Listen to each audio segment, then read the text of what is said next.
Harvard University has released a report detailing the school's involvement in the U.S. slave trade, including faculty and staff owning slaves and professors teaching racial eugenics.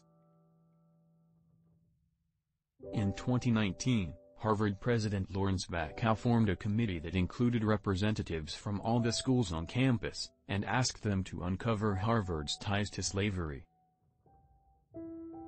The committee's work should have a strong grounding in rigorous research and critical perspectives that will inform not only our understanding of facts, but also how we might address the ramifications of what we learn, he said at the time.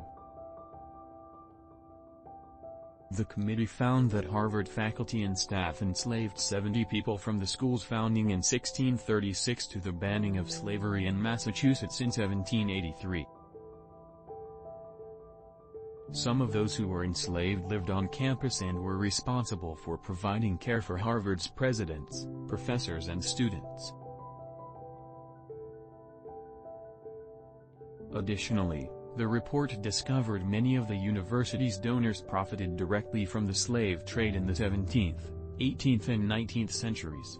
Some used labor from enslaved people in the Caribbean and the American South. Others obtained their wealth from selling goods to plantations.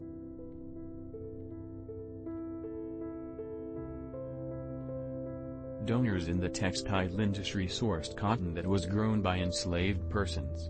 During the first half of the 19th century, more than a third of the money donated or promised to Harvard by private individuals came from just 5 men who made their fortunes from slavery and slave-produced commodity.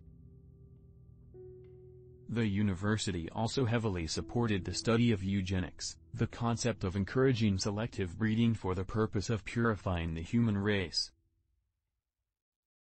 Dudley Allen Sargent, director of Harvard's Hemenway Gymnasium from 1879 to 1919, implemented a physical education program that involved intrusive physical examinations, anthropometric measurements, and the photographing of unclothed Harvard and Radcliffe students, according to the study.